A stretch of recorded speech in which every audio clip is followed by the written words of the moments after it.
Hello dear students, in our today's class we are going to discuss about the basics of limit and function.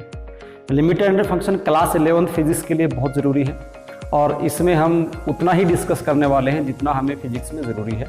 वैसे mathematics के student इसको बहुत deeply study करते हैं, but हम यहाँ पे उसका एक बेसिक डिस्कस करेंगे जितना हमें फिजिक्स में ज़रूरत पड़ेगा। देखिए लिमिट क्या होती है और फंक्शन क्या होता है। लिमिट और फंक्शन को एक्सप्लेन करने से पहले जो फंक्शन है उससे कुछ बेसिक्स है। बेसिक्स फंक्शन के क्या क्या हैं? एक होती है इसके लिए क्वांटिटी।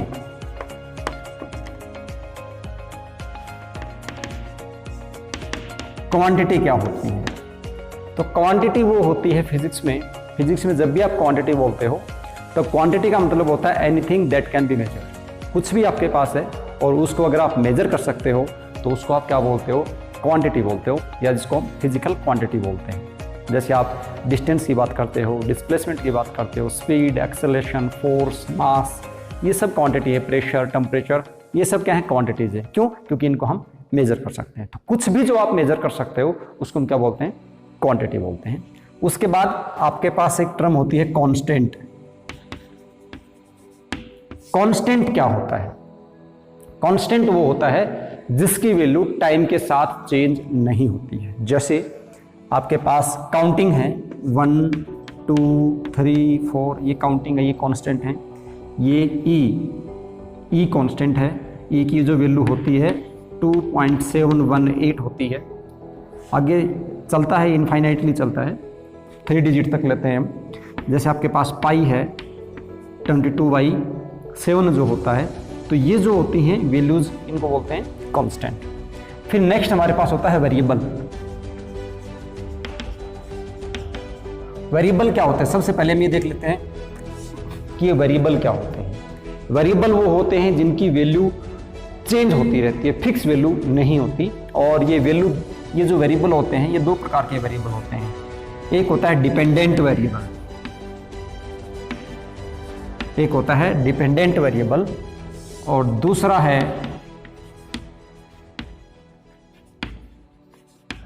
Independent variable. नाम से पता चला डिपेंडेंट वेरिएबल जो होगा वो डिपेंड करेगा किसी दूसरे के ऊपर। इंडिपेंडेंट वेरिएबल होगा वो किसी दूसरे के ऊपर डिपेंड नहीं करता। फॉर एग्जाम्पल मैं लिखता हूं y is equal to 2x + 3। ये एक लीनियर इक्वेशन है और इस प्रकार की इक्वेशन क्लास 10 में आपने बहुत पढ़ी है। लीनियर इक्वेशन आपको पता है किसको बोलते हैं? जिसमें जो वेरिएबल्स हैं उनकी पावर कितनी हो, सिंगल हो, तो उसको हम एक लीनियर इक्वेशन बोलते हैं। इस इक्वेशन में y is equal to 2x + 3 है। यहां से आप ये देखिए, अगर आप x की वैल्यू में कोई भी चेंज कर देते हैं, x की वैल्यू में आप कोई भी चेंज कर सकते हैं। सपोज करो x की वैल्यूज आपको गिवन है, x इज इक्वल टू, मैं लेता हूं 0, x is equal to 1, x is equal to 2, x is equal to 3। x की वैल्यू इंडिपेंडेंटली आप चेंज करते हो, आर्बिट्रली x की वैल्यू आप कोई भी ले लेते हो, तो क्या उसके साथ y की वैल्यू फिक्स रहती है?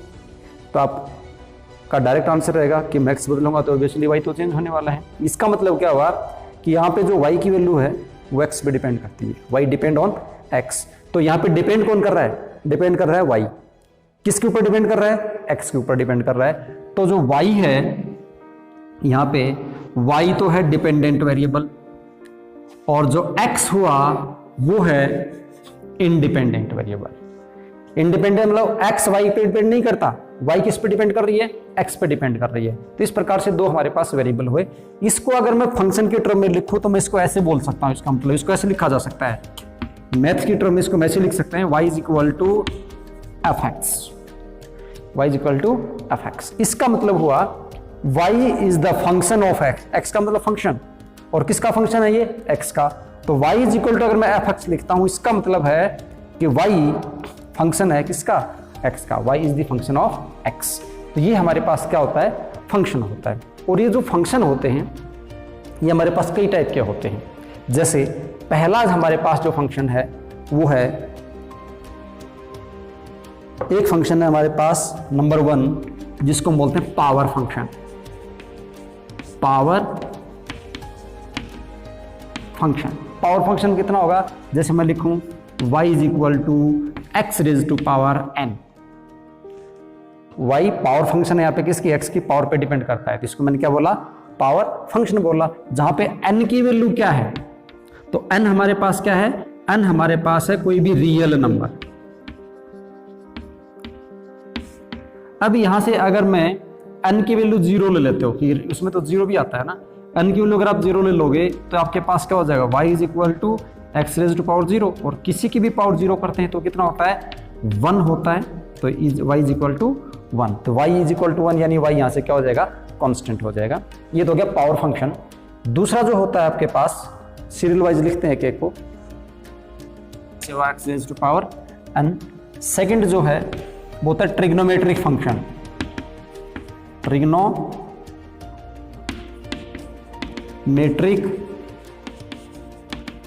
फंक्शन। ट्रिग्नोमेट्री फंक्शन जैसे क्लास 10 में आपने ट्रिग्नोमेट्री पढ़ी है, उसको मैं से लिखूं, y इज इक्वल टू, जैसे मैं लिख सकता हूं साइन x, ये एंगल को रिप्रेजेंट करता है, ये किसको रिप्रेजेंट कर रहा है, साइन का एंगल है, जैसे y is equal to sine x, या मैं क्या लिख सकता हूं, cos x लिख सकता हूं, या आपके पास हो सकता है टेंजेंट x लाइक दिस।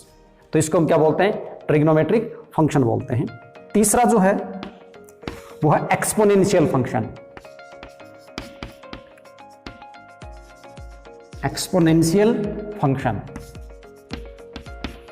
ये एक्सपोनेंशियल फंक्शन क्या होता है, इसको मैं ऐसे लिख सकता हूं, y is equal to a raise to power x, y is equal to a raise to power x। A raise to power x, यहाँ पे a जो है ना, a कोई भी पॉजिटिव नंबर है, a क्या है, a is any positive number, तो a जो हमारा है वो है पॉजिटिव नंबर, a क्या है, एनी पॉजिटिव नंबर है, और इसको मैं क्या बोल सकता हूं, बेस नंबर इसको हम बोल सकते हैं, क्या बोल सकते हैं इसको, बेस नंबर। मैथमेटिक्स में बहुत ज्यादा यूज होता है। नंबर 4 जो हमारे पास है,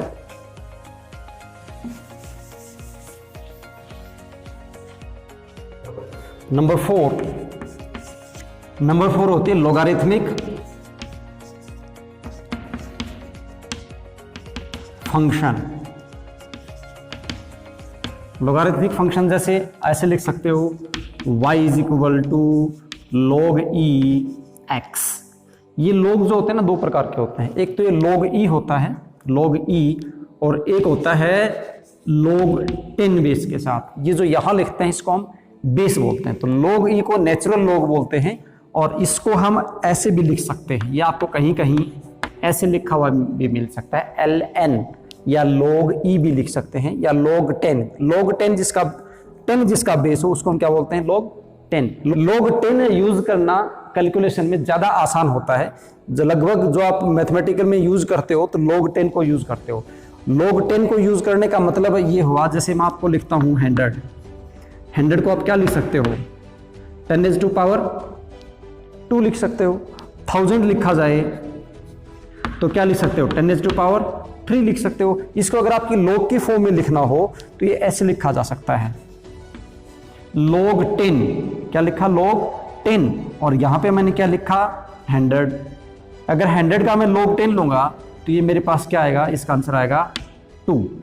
अगर आपके पास ऐसा हो log 10 और यहां पे आपके पास कितना आ गया 1000, तो इसका आंसर कितना आएगा 3। इस प्रकार से log को कैलकुलेट किया जाता है।